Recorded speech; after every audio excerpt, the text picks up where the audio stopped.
सोलापूर जनता सहकारी बँकेला 25 कोटी रुपयांचा नफा झाला असून तब्बल 3000 कोटी रुपयांच्या मिश्र व्यवसायाचा टप्पा पार झाला तर निव्वळ एनपीए आता 0% आला आहे।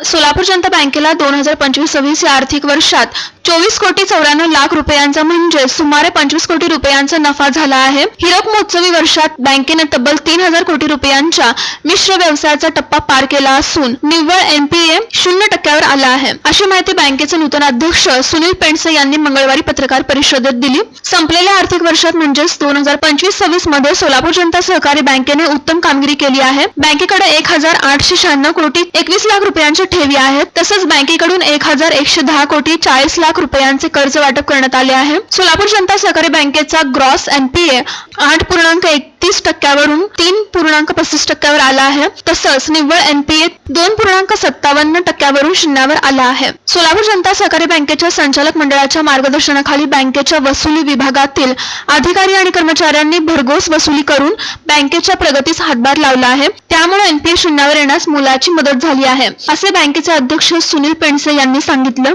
सोलापूर जनता सहकारी बँकेने मार्च महिन्यापासून मोबाईल बँकेची सुविधा ग्राहकांना उपलब्ध करून दिली। या सुविधेमुळे पहिल्या टप्प्यात ग्राहकांना आरटीजीएस आणि एनईएफटी सारखी सुविधा देण्यात येत आहे, तसंच ग्राहकांना त्यांच्या खात्याची सद्यस्थिती पाहता येत आहे। त्याचबरोबर सोलापूर जनता सहकारी बँकेच्या कोणत्याही खात्यावर तसंच अन्य बँकेतील खात्यावरही पैसे पाठवण्याची सुविधा यातून उपलब्ध झाली आहे। विशेषतः व्यापारी मंडळींसह अत्यावश्यक असलेली अकाउंट स्टेटमेंट मिळण्याची सोयही या मोबाईल बँकिंग सुविधा समाविष्ट करण्यात आली आहे। यामुळे सभासद ग्राहक बँकेच्या या कामगिरीवर समाधान व्यक्त करीत आहेत, असं बँकेचे उपाध्यक्ष ॲडव्होकेट मिलिंद कुलकर्णी यांनी सांगितलं। व्यवसाय वाढीचे उद्दिष्ट पूर्ण करताना काळ सुसंगत नियमाची फेररचना, सिबिल आधारित कर्ज व्याज आकारणी जिथे शक्य आहे अशा ठिकाणी कमी मार्जिन, बिना जमीनदार गृह व वाहन कर्ज असे बदल करण्यास संचालक मंडळाने यावर्षी मान्यता दिली। त्यामुळे चांगल्या पद्धतीने कर्ज वाढ व नफा वाढही करण्यात आली, असे सोलापूर जनता सहकारी बँकेच्या मुख्य कार्यकारी अधिकारी विनय दुनाखे यांनी सांगितलं।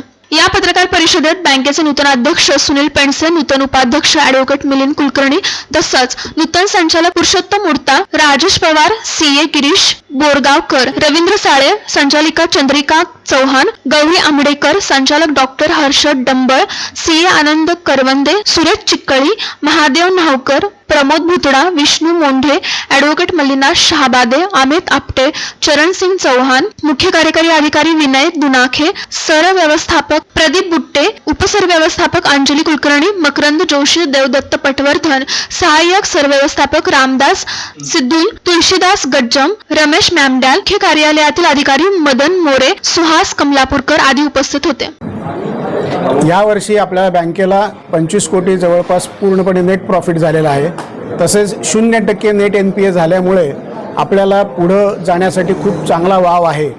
आणि आता आपल्याला यावर्षी डिजिटल बँकिंग इयर म्हणून आपण यावर्षी जाहीर करतोय की ज्यामध्ये पूर्णपणे मोबाईल बँकिंग इम्प्लिमेंट होईल, तसंच इंटरनेट बँकिंगही इम्प्लिमेंट होईल आणि प्रायव्हेट बँका किंवा नॅशनलाइज बँका ज्या पद्धतीने सर्व्हिसेस देतात त्या पद्धतीने यावर्षी आपण सर्व्हिसेस सुरू करू की ज्यायोगे आपल्या सर्व सभासदांना आणि ग्राहकांना पूर्णपणे सेवा देता येईल। याही वर्षी एका अर्थी 2 गोष्टी एकत्र आल्या, बँकेच्या नुकतीच संचालक मंडळाची निवडणूक झाली आपल्या सगळ्यांना माहिती आहे आणि त्याचबरोबर आर्थिक वर्ष संपलंय। या दोन्ही कारणांसाठी आज आपल्याला इथून मुद्दा म्हणून बोललो आहे, आपण सगळे मोठ्या संख्येने आलात।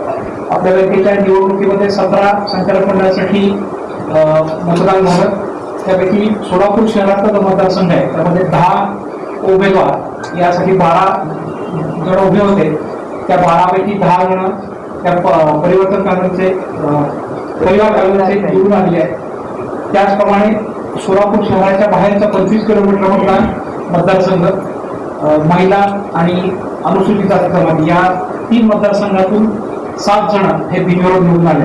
बँकेच्या वतीने आभार व्यक्त करते आणि सगळेच असे नेहमीच वेळोवेळी येता आमचा विषय लोकांपर्यंत पोहोचवतात। छान प्रश्नाच्या माध्यमातून आम्हाला पण थोडे जागे करतात की हां हे पण करण्यासारखं आहे, अशा सूचना पण करतात। त्याबद्दल तुमचं सगळ्यांचा आभार।